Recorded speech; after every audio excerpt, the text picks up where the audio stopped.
of Team USA. I mean, they win gold again, thanks to the shooting of Steph Curry. However, there was this talk, this side story of Jason Tatum, and he's not playing. And is it, a big deal or is it not a big deal? I wanted to get your thoughts on that. And do you believe he's going to play for the team come 2028?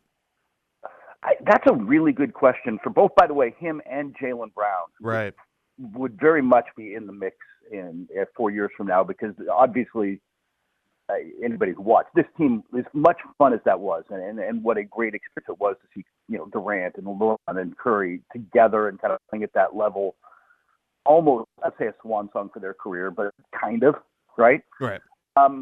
They're not going to be there in 4 years. Maybe Durant, because the guy is just a baller, but maybe, and you're going to see this big changeover to a younger team. I think emotions cool down in 4 years. The role is bigger, and it's just hard for Tatum or any of these guys who are trying to promote their brand to walk away from this. This is such a huge national and international stage. Casual fans who are not huge basketball fans, people who don't watch a lot of basketball, get to watch Steph Curry do his thing and get an appreciation for it. So I think it's really hard for them to say no, but we'll see. We'll see where they are in 4 years. I don't think I thought it was a little odd at points with Tatum, didn't you? There was just not playing him against Serbia, where his defense and versatility would have been helpful, was weird. But I will add this to Kerr: too many good players. Oh man, it was the guy who doesn't play ends up being Tyrese Halliburton, who's an all-star and one of the up-and-coming best point guards in the league. Right. And the other part of that was Tatum. Dude struggled with his shot most of the playoffs and the finals. Remember, this isn't new. His numbers were not great during the NBA finals. He was putting up volume. He's getting up. He was impacting the game. I don't want to say he wasn't, important, but his efficiency wasn't there. He is not a guy known for the kind of things Kerr really wants to. That off-ball movement that that the U.S. and Curry obviously used to his advantage. Here, he wants that ball moving and players moving. That's not really who Tatum is. So I'm just not sure he meshed with Kerr. And 4 years from now, it won't be Kerr, probably. Right. It's most likely going to be Eric Spoelstra. Ty Lue's in the mix, but it's one of those two. But both of them run it's going to be more of a traditional NBA offense than what we saw from Kerr. I think it fits better. Are there any names early on that you would like to see potentially on the team for 2028? There's some really interesting ones. I mean, I think you'll see guys like Jalen Brunson. We could have, his leadership would be good there. He can certainly play at that level. And it was in the mix for this team. You'll see, I think it's Anthony Edwards' team. Okay. I think you'll see some other stars step up, but I think the one guy to really watch is going to be Chet Holmgren. We're going to need Chet Holmgren in 4 years to match up with Wemby, right? Look, what stands between us and gold number 6 in a row is France. Victor Wembanyama in 4 years is going to be the best player walking the face of the earth. He is going to be the best player in that tournament in 4 years. And if any of their guards hit, whether it's Reza Shea or Koulibaly, who was on the team this year but didn't play much. Reza Shea, for people who don't know, was the number 1 pick this year. Right. There is a guy who's a 6'5" point guard who's going to be probably top 5 pick from France in this upcoming draft, which is a deeper draft than the last one. Right. Any of those guys really hit. There's some balance to that roster because it was Wembanyama and then Evan Fournier. I mean, not to knock Yabusele, but Fournier was their best outside player for a lot of the tournament. And FIBA Fournier is different, but it's not. If any of those guys really hit, if any of their guards really are there in 4 years, they are legitimately could come to America and do what we just did to them and take the gold on the home court. So we're going to have to figure out how to match up. Bam can play again in 4 years. He'll only be 30 or 31, right? Which is kind of crazy because he's been around forever. Yeah, But I think Chet's going to be key, and I think you're going to see some of these other other guys rising stars. And you know who'll be the young stud on next team is probably Cooper Flagg. He'll be a couple years into his NBA career, Right. and like I could totally see him there. Absolutely. Kurt Heelan, our guest at Basketball Talk. If you want to follow him on X, he is the lead NBA writer as well as managing editor at NBCSports.com. Now shifting our attention to the NBA. The schedules were released yesterday. Just wanted to know who's going to be your league pass team this year. That's a really good question because who's going to be entertaining? You know, it might be Houston. They kind of were really good at the end of last season. They are athletic and fun to watch and up and down. So that's and in a conference where every game's going to matter, and they're not seen as a playoff team, but I think that they and San Antonio, probably not better than playing teams in the West, but they could actually make it interesting on the back end. Yes. And then I have to think about that. I hadn't really thought that part through yet. Like, who's the up and coming?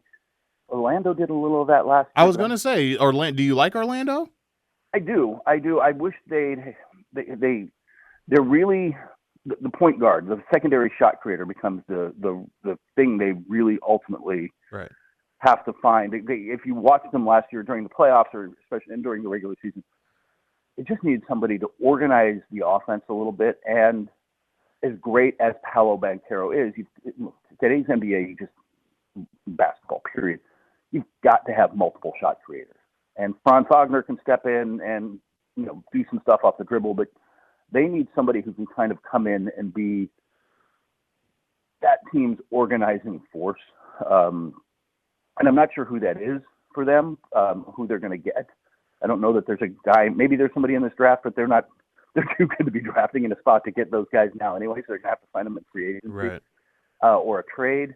But they need to get somebody. But I still think that is an up-and-coming, entertaining team in a conference where, look, New York's going to be good, obviously, and Boston and Philadelphia is going to be fun to watch. But they're going to be good. How good is up for debate? Milwaukee's right there. I mean, but in the mix of that, they're as good as they can hang with that second tier. Like, I don't know that they're ready to go to the finals, but that's a good team, man. It's a really good team. I really like that Orlando Magic team. I really do feel like Paolo Banchero is going to take the next step. Talk about a guy who's going to have a big role in 2028 in LA. Like the guy that should have popped into my head and didn't, because he chose to play for us over Italy. He will have a big role in 4 years. Absolutely. I'm going to love to see what he does this season. Hopefully he also gets a spot with the USA team in 2028. Just staying kind of inside the NBA. I mean, there's going to be a lot of storylines. Orlando Magic, do they take the next step? Ja Morant, what's going to become of him and, the Memphis Grizzlies this year as he's coming back from injury. JJ Redick, now the head coach of my Los Angeles Lakers, and I do not know how to feel about that still. Maybe you can give me some insight on that. And then, the Boston Celtics, can they repeat as champions? But, is there a storyline that intrigues you going into this season?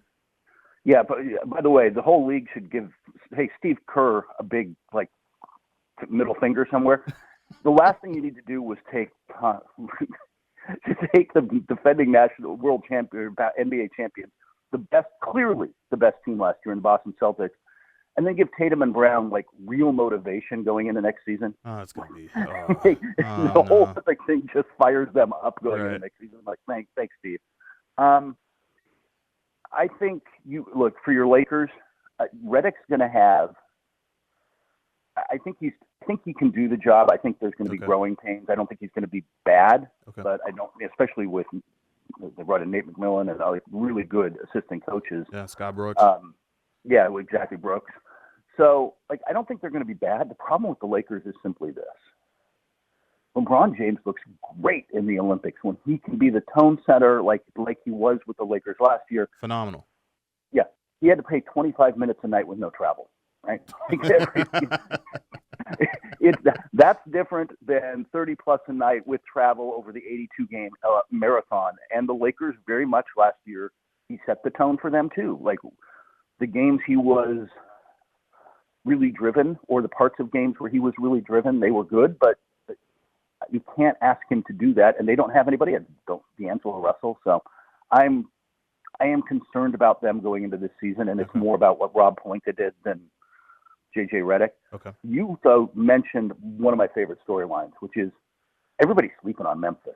Oh, Memphis my gosh. 50-plus win, force of nature, 2 years in a row.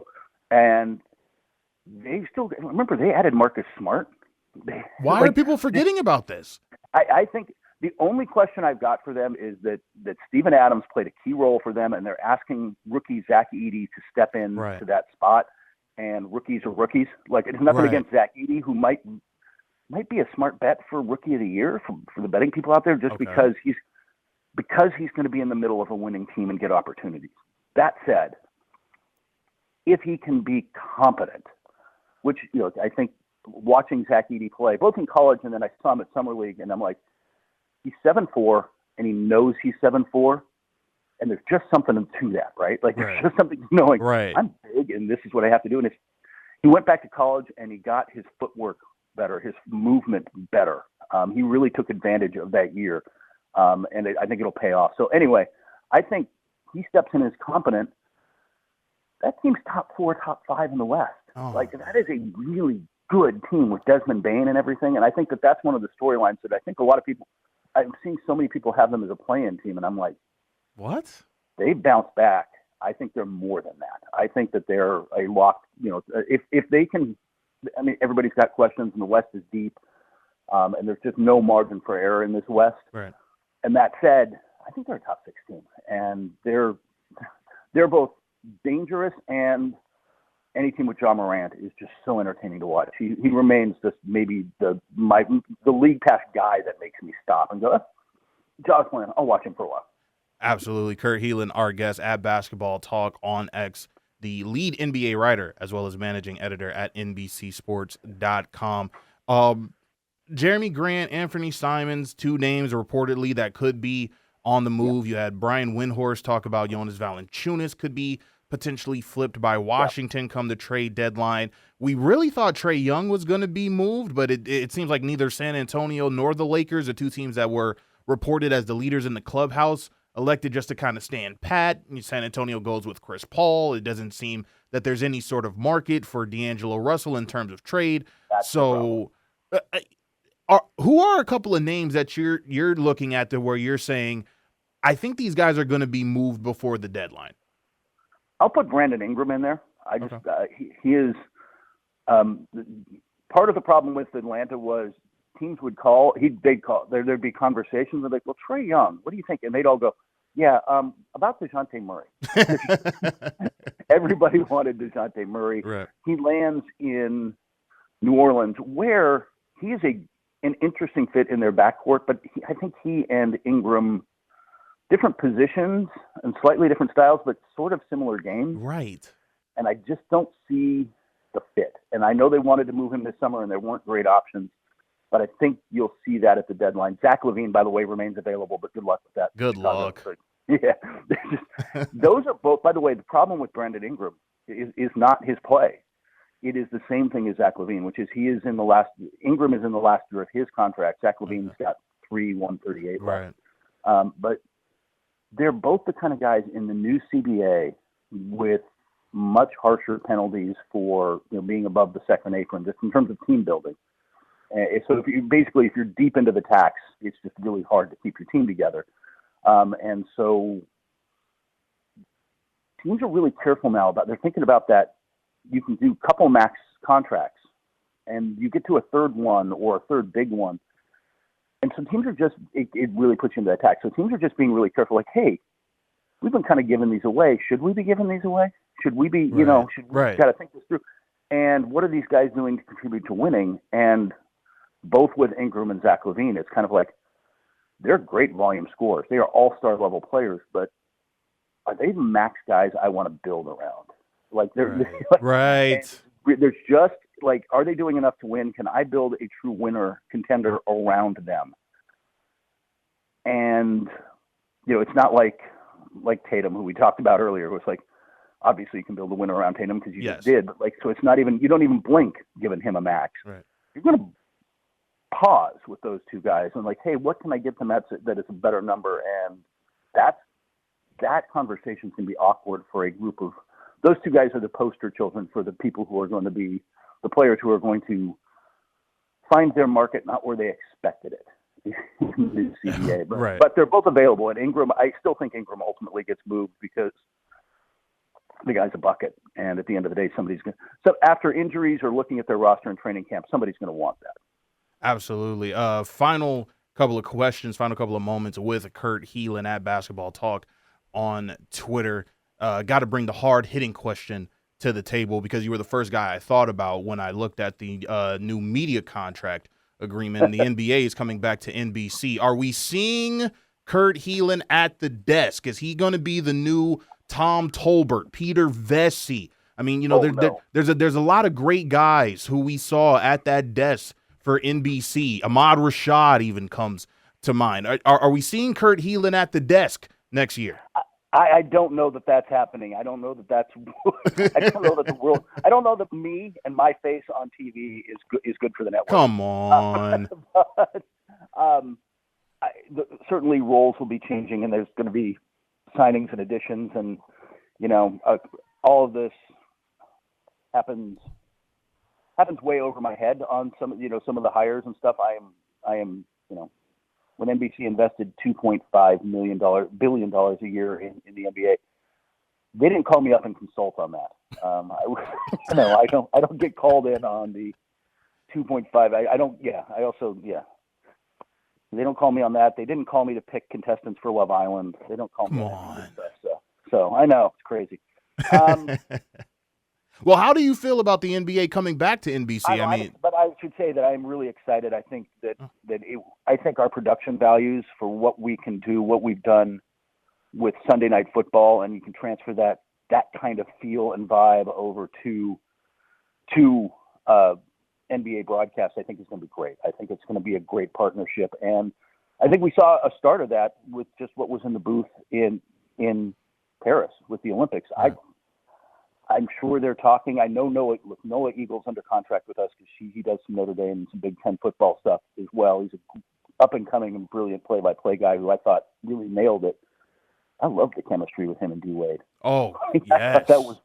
I thought their in-booth chemistry was fantastic. Yeah. So, I think that they've got an idea of what they want to do and where they want to go, and I'm happy to play whatever role they ask, man.